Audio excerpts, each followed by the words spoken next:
నమస్తే. నేను సిరి. ఏపీలో ఇప్పటివరకు రాజ్యసభకి నాగబాబుని పంపుతారని చెప్పేసి అందరూ అనుకున్న తరుణంలో ఇప్పుడు అనూహ్యంగా చిరంజీవి గారి పేరైతే వచ్చింది. ఇప్పుడు రాజ్యసభలో రాష్ట్రపతి కోటాలో అయితే మరి చిరంజీవి గారిని పంపించాలి అని చెప్పేసి ఒక వార్త అయితే హల్చల్ అవుతుంది. మరి ఇందులో ఎంతవరకు వాస్తవం ఉందనే అంశాన్ని మనకు వివరించడానికి మనతో పాటు ఉన్నారు ప్రముఖ సీనియర్ జర్నలిస్ట్ డివిఎస్ గారు.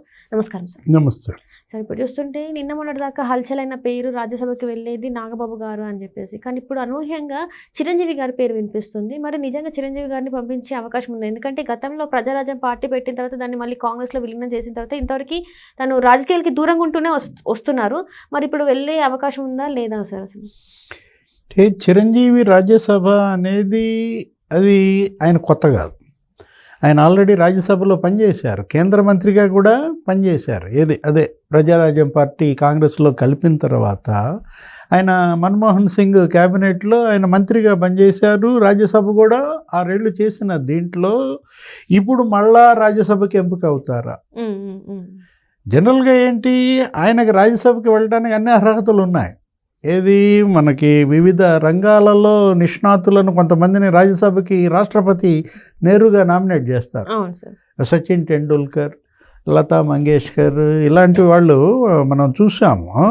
ఇప్పుడు హేమమాలిని, ఇప్పుడు అనేక మంది వెళ్తున్న దీంట్లో మొన్న కూడా రాజమౌళి ఫాదర్ ఎవరు విజయేంద్ర ప్రసాద్ని నామినేట్ చేశారు. ఆయన ఇప్పుడు ప్రజెంట్ రాజ్యసభ సభ్యులు. అట్లాగే మరి ఈయన పద్మవిభూషణ్ ఇవన్నీ వచ్చినాయి కదా ఎవరికి? చిరంజీవి. మరి ఆయన మెగాస్టార్, ఇవాళ కోట్లాది మంది అభిమానులు ఉన్నటువంటి ఒక బలమైన శక్తి ఎవరు? చిరంజీవి. అటు ఫిలిం ఇండస్ట్రీలోనే కాదు, ఇటు రాజకీయంగా కూడా ఇవాళ జనసేన పవన్ కళ్యాణ్ డిప్యూటీ సీఎంగా మరి ఆంధ్రప్రదేశ్లో మనం చూస్తున్నాం. నాగబాబుకి మొన్న ఖాళీ అయినటువంటి ఆ 3 సీట్లలో ఒకటి అనుకున్నారు. అవును సార్. ఆయన దానిపైనే ఢిల్లీలో కూడా 3 రోజులుండి కేంద్ర పెద్దలతో మాట్లాడారని. 2 సీట్లు తెలుగుదేశం కంటెస్ట్ చేసేటట్టు, ఆ 1 సీటు బీజేపీగా జనసేనగా అనుకున్న దాంట్లో జనసేన తరపున నాగబాబుని చేశారు. అవన్నీ కూడా 3 సీట్లు పూర్తి కాలపు సీట్లు కాదు, 6 ఏళ్ళు ఉండేవి కాదు. ఆ సీట్లు ఏంటి, ఒకటి 1.5 సీటు, ఇంకోటేమో 2.5 ఏళ్ల సీటు, ఇంకోటి 4 ఏళ్ళే. ఆర్ కృష్ణ 4 ఏళ్ళు. ఇప్పుడు మోపిదేవి రమణరావుది 1.5 మరి ఇదిగా ఉండేది. బీడా మస్తాన్ రావు 2.5 ఏళ్ళు ఉన్నట్టుంది. వాటికి బీడా మస్తాన్ రావే తెలుగుదేశం తరఫున, ఆర్ కృష్ణయ్య బీజేపీ తరఫున, సానా సతీష్ ఆ మోపిదేవి ప్లేస్లో తను వచ్చిన దీంట్లో ఇప్పుడు నాగబాబుని ముఖ్యమంత్రి చంద్రబాబు ఏం చెప్పారు? రాజ్యసభ కాదు, అసలు మంత్రిగా తీసుకుంటామన్నారు. క్యాబినెట్లోకే ఒక బెర్త్ ఖాళీ ఉంది. ఆంధ్రప్రదేశ్ మంత్రిమండలిలో 25 మంది ఉండొచ్చు, కానీ 24 మందినే తీసుకున్న దీంట్లో ఒకటి ఖాళీ ఉంచింది. మరి అది ఎవరికి అనుకున్నారు అప్పట్లో? జనసేన ఖాళీ ఉంచారా, బీజేపీ ఖాళీ ఉంచారా అనే దాంట్లో ఆ ఒకటి నాగబాబుకి ఇస్తే, అంటే ఆయన మరి మంత్రి అవ్వాలంటే నాగబాబు నీకు ఎమ్మెల్సీగా మంత్రి అవుతారా, మంత్రి అయిన తర్వాత ఎమ్మెల్సీ చేస్తారా అంటే 6 నెలలలోపు చేయొచ్చు అన్నమాట. ముందే మంత్రిగా తీసుకుని రేపు జనవరిలో క్యాబినెట్ మరి ఉంటుందన్నారు, ఎక్స్పాన్షన్ ఉంటుందంటున్నారు. కొంతమంది తీసేస్తారు, మరి కొన్ని మార్పులు ఉంటాయా? ఎక్స్పాన్షన్ లేకుండా ఇండక్షన్, ప్రస్తుత మంత్రివర్గంలో మార్పులు చేర్పులు లేకుండానే ఈయన్ని తీసేసుకోవచ్చు. ఎవరిని? నాగబాబుని. ఈలోపు ఎమ్మెల్సీలు ఖాళీ అయ్యేదాకా వేచి ఉంటారా? ఇవాళ మరి రాజ్యసభలో చిరంజీవి, మరి కౌన్సిల్లో నాగబాబు, అసెంబ్లీలో పవన్ కళ్యాణ్, మెగా బ్రదర్స్ ముగ్గురు 3 సభలు పంచుకుంటారంటావా? అసెంబ్లీలో డిప్యూటీ సీఎం మనం చూస్తున్నాం పవన్ కళ్యాణ్ని. మరి కౌన్సిల్కి నాగబాబు వెళ్ళిపోయాడు అనుకో, 100% స్ట్రైక్ రేటా? ఎందుకంటే వాళ్ళు మొన్న అదే అంటుంటారు, వాళ్ళు పోటీ చేసిన అన్ని స్థానాల్లో గెలిచారు. యాక్చువల్గా వాళ్ళకి 25 సీట్లు 23 సీట్లు అనుకుంటే కొన్ని సీట్లు త్యాగం చేశారు కూటమి కోసం. రాజ్యసభ కాదు, బీజేపీ అడిగిందని 2 అసెంబ్లీ సీట్లు కూడా వాళ్ళకి వదిలేసిన దీంట్లో ఇవాళ జనసేన, పవన్ కళ్యాణ్ ఏది అడిగినా ఇచ్చేటట్టుగా ఉన్నారు. అటు కేంద్రంలో బీజేపీ పెద్దలైనా, ఇటు రాష్ట్రంలో తెలుగుదేశం పెద్దలైనా. ఎందుకంటే ఇవాళ కూటమి ప్రభుత్వ ఏర్పాటులో అతను కీలకం. ఏది వైసీపీ విముక్త ఆంధ్రప్రదేశ్కి అతను పిలిపించాడు. జగన్మోహన్ రెడ్డి ఓటమికి ప్రధాన కారకుల్లో అతను ఒకడు కదా. చంద్రబాబు అరెస్ట్ చేయటం అది వేరే అంశం, అది ప్రధానమైన కారణం. చంద్రబాబు అరెస్ట్ కావడంతోనే జగన్ ఏం చేశాడు, తన చెట్టు తను నరికేసుకున్నాడు, మొదలు నరుక్కున్నాడు. అసలు వెల్లువెత్తింది అతనిపైన వ్యతిరేకత. చంద్రబాబు చేసిన మంచి పనులన్నీ కూడా నీకు 70 దేశాల్లో జనం రోడ్ల మీదకి వచ్చేసారు.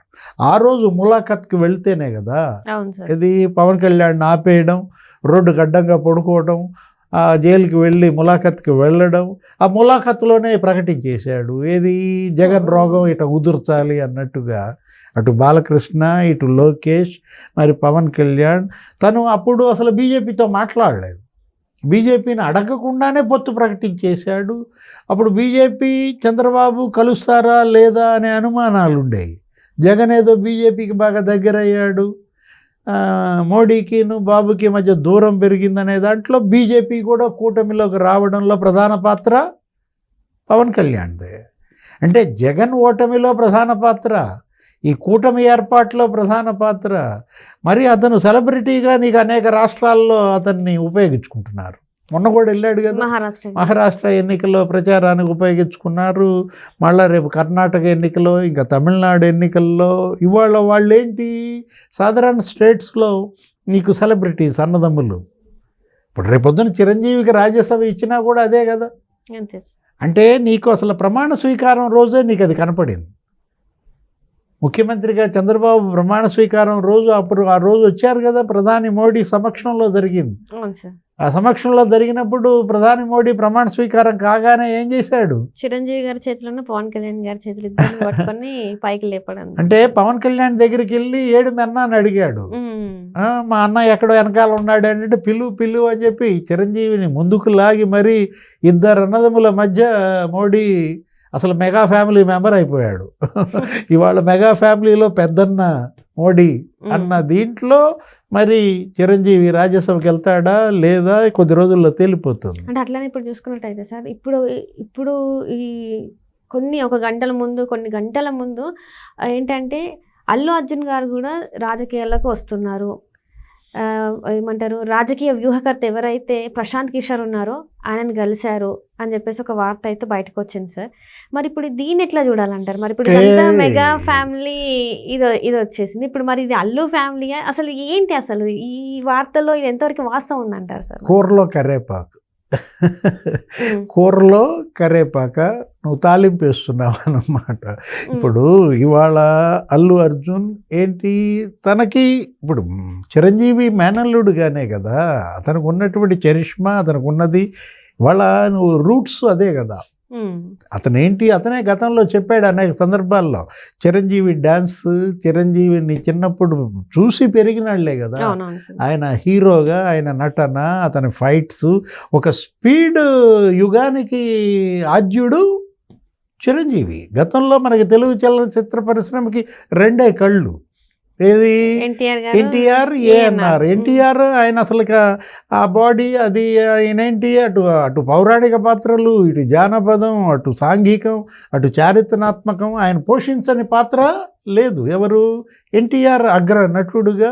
అక్కినేని నాగేశ్వరరావు మనం చూసాం ఏంటి, సాంఘిక పాత్రల్లో కానీ, కవుల పాత్రలో కానీ, నీకు ఏది పోతనగా వేసిన, భక్త రామదాసుగా వేసిన, లేకపోతే తుకారాంగా వేసిన, విప్రనారాయణగా వేసిన అనేక కవుల పాత్రలు ఆయన ఎన్టీఆర్, ఏఎన్ఆర్. ఆ తర్వాత ట్రెండ్ సెట్టర్ చిరంజీవి.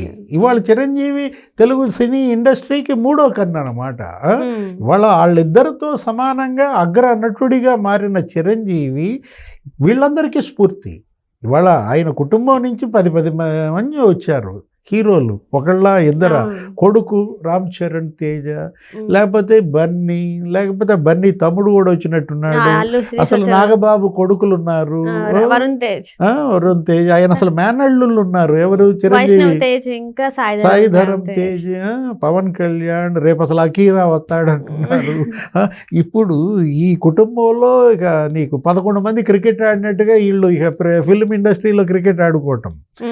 అందుట్లో అల్లు అర్జున్, అతనికి క్రేజ్ బాగా వచ్చింది. ఏది? పుష్ప. నీకు అతను ఇవాళ ఏంటి పాన్ ఇండియా స్టార్ అయిపోయిన దాంట్లో నీకు ఆ పుష్ప 2 మరి 1000 కోట్ల క్లబ్లకు వెళ్ళడం. అతను మొన్న శిల్ప రవి దీనికి వెళ్ళాడు నంద్యాల ప్రచారంలో, అక్కడ అతనికి వచ్చిన హ్యూజ్ రెస్పాన్స్. లేకపోతే శిల్ప రవి ఏంటి, అతను వైసీపీ మనిషి, వైఎస్ఆర్ కాంగ్రెస్ పార్టీ క్యాండిడేట్, ఏదో ఫ్రెండ్ అనుకుంటా వెళ్ళాడు.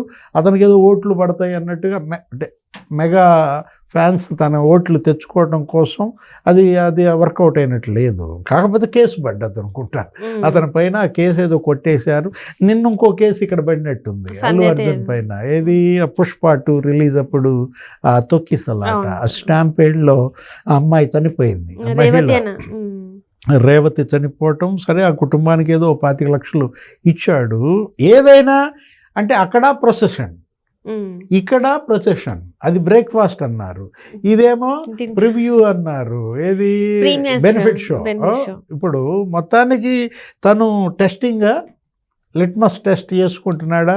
తను వేరే పార్టీ పెడతాడా? వైఎస్ఆర్ కాంగ్రెస్ పార్టీలో చేరతాడా? ఎందుకంటే వైసీపీ వాళ్ళంతా అంబటి రాంబాబు కూడా మా అర్జున్ అంటున్నాడు. అంటే తమిళనాడులో ఏదైతే విజయ్ గారు ఉన్నారో ఇప్పుడు, సో ఆయన లాగా రాజకీయాల్లోకి వస్తున్నారు అల్లు అర్జున్ అని చెప్పేసి ఒక వార్త కూడా హల్చల్ అవుతుంది. ఆయన వేరే పార్టీ పెట్టుకున్నాడు. అట్లాగే అల్లు అర్జున్ వేరే పార్టీ పెడతాడా? జనసేనలో చేరతాడా? లేకపోతే వైసీపీలో మరి శిల్పా రవితో పాటు ట్రావెల్ చేస్తాడా? లేకపోతే ఏదో పవన్ ఎవరో ఆయన ప్రశాంత్ కిషోర్ని ఏదో కలిసాడు అంటున్నారు, వ్యూహకర్త. అతన్ని ఏమైనా నియమించుకున్నాడా తనకు కూడా వ్యూహకర్తగా? అంటే రాజకీయ ఇది ఉండొచ్చు, పొలిటికల్ అందరికీ రావాలని ఉంటుంది. ఎందుకంటే వీళ్ళంతా నీకు రియల్ హీరోస్, వాళ్ళు రియల్ హీరోస్. ఎవరు? రియల్ హీరోస్కి తేడా వేరు ఉంటుంది. నీకు చంద్రబాబు, రాజశేఖర్ రెడ్డి వీళ్ళు రియల్ హీరోస్, ఎందుకంటే జనంలో ఉంటారు. నీకు వాళ్ళు ముఖ్యమంత్రులుగా పనిచేశారు. ఇప్పుడు జగన్మోహన్ రెడ్డి ముఖ్యమంత్రి అయ్యాడు, ఇవాళ పవన్ కళ్యాణ్ డిప్యూటీ సీఎం అయ్యాడు. పవన్ కళ్యాణ్ డిప్యూటీ సీఎం అయ్యేసరికి అల్లు అర్జున్కి కూడా రెపరెపలాడుతోందా?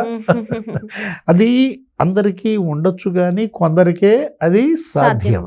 Right sir, right. Thank you so much. నమస్తే.